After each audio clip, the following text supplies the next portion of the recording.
আসসালামু আলাইকুম এভরিওয়ান গাইজেস। তো আজকের এই ভিডিওতে আপনাদের দেখাতে যাচ্ছি কি করে আপনারা আর্জেন্টিনার লোগো কানেক্ট করবেন এবং কিডস কানেক্ট করবেন।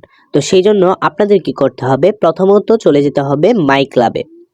তো মাই ক্লাবে চলে যাওয়ার পর আপনাদের কাস্টমাইজে ক্লিক করতে হবে। কাস্টমাইজে ক্লিক করার পর আমরা প্রথমত কানেক্ট করব হচ্ছে লোগো। তো লোগোতে ক্লিক করার পর আমরা এখানে একটি লিঙ্ক পেস্ট করব কাস্টম লোগোতে ক্লিক করার পর। তো এখানে আমরা লিঙ্কটা কোথা থেকে পাবো, সেই জন্য আমাদের ডিএলএস থেকে বের হয়ে যেতে হবে। বের হওয়ার পর আমাদের চলে যেতে হবে প্লে স্টোরে। প্লে স্টোরে যাওয়ার পর আমরা সার্চ বাটনে ক্লিক করে এখানে ডিএলএস কিডস লিখে সার্চ করব। তো ডিএলএস কিডস লিখে সার্চ করার পর আমাদের 2 নম্বরে যে অ্যাপটি আসতেছে সেই অ্যাপটির মধ্যে আমরা ক্লিক করে দিব। তো এখানে ক্লিক করার পর ইনস্টল বাটনে ক্লিক করব। তো অ্যাপটি কিন্তু এখন বর্তমানে ডাউনলোড হয়ে গেছে। তো এখন আমরা প্লেতে ক্লিক করব। প্লেতে ক্লিক করার পর আমাদের একটু নিচে স্ক্রল করে যেতে হবে। তো নিচে স্ক্রল করার পর এখানে কান্ট্রিসের এখানে একটু ডানে যাব, তারপরে এখানে আর্জেন্টিনা লোগোটা পেয়ে যাব, এখানে ক্লিক করে দিব। ক্লিক করে দেওয়ার পর আমাদের এখানে ডান পাশে দেখতে পারতেছেন একটি কপি বাটন, মানে স্টারের নিচে যেটা দেখতে পাচ্ছেন এটার মধ্যে ক্লিক করলে এটা কপি হয়ে যাবে। তারপর আমরা চলে যাব ডিএলএসে যাওয়ার পর এখানে পেস্টে ক্লিক করে দিব। পেস্টে ক্লিক করার পর এখানে কনফার্মে ক্লিক করলেই এটা কিন্তু আমাদের অ্যাড হয়ে যাবে। তো তারপর আমরা কিটে চলে যাব। কিটে যাওয়ার পর আমরা এখানে একটি লিঙ্ক পেস্ট করব, সেটাও আবার ওইখান থেকেই নিয়ে নিব।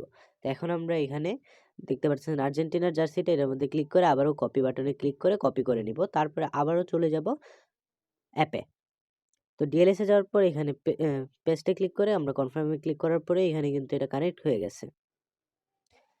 তো এভাবেই কিন্তু আপনারা খুব সহজেই অন্যান্য লোগোগুলোও কানেক্ট করতে পারবেন এবং আপনাদের মন ইচ্ছা মতোই, মানে যেটা খুশি আপনারা স্পাইডারম্যানেরও কানেক্ট করতে পারবেন, বার্সেলোনার কানেক্ট করতে পারবেন, ব্রাজিলের বা অ্যানাদার রিয়াল মাদ্রিদ বা যে কোনো মানে পপুলারেস্ট ক্লাব বা কান্ট্রি সবগুলোরই আপনারা কানেক্ট করতে পারবেন। তো ভিডিওটি যদি ভালো লাগে তাহলে অবশ্যই একটি লাইক করে দিবেন। এবং আমি আরেকটি অ্যাকাউন্ট দেখাতে যাচ্ছি, যে অ্যাকাউন্টটি হচ্ছে আমি সেল করব, মানে এই অ্যাকাউন্টটি হচ্ছে আমি মানে সেল করে দিব। এই অ্যাকাউন্টটি অনেকটাই বেটার, কোচিংও মোটামুটি ভালোই। তো আপনারা যদি এটা কিনতে চান তাহলে আমাকে অবশ্যই নক দিবেন। সেটা হচ্ছে আমার ফেসবুক অ্যাকাউন্টে। তো আমার ফেসবুক অ্যাকাউন্টটি কিন্তু এখানে শো করতেছে। তো এখানে কিন্তু আপনারা মেসেজ দিতে পারেন। মেসেজ দিয়ে আপনারা বলতে পারেন, ব্রো আমি অ্যাকাউন্টটা কিনতে চাচ্ছি। তো আমি এখানে প্রাইস সম্পর্কে বলে দিব। তো এই অ্যাকাউন্টটির প্রাইস হচ্ছে ৩৫০০, মানে ৩৫০০ টাকা। তো যারা যারা কিনতে চান তারাই মেসেজ দিবেন, কিন্তু শুধু শুধু ডিস্টার্ব করার জন্য মেসেজ দিবেন না। তো গুড বাই। ভিডিওটি যদি ভালো লাগে অবশ্যই চ্যানেলটিকে সাবস্ক্রাইব করবেন অ্যান্ড গুড বাই।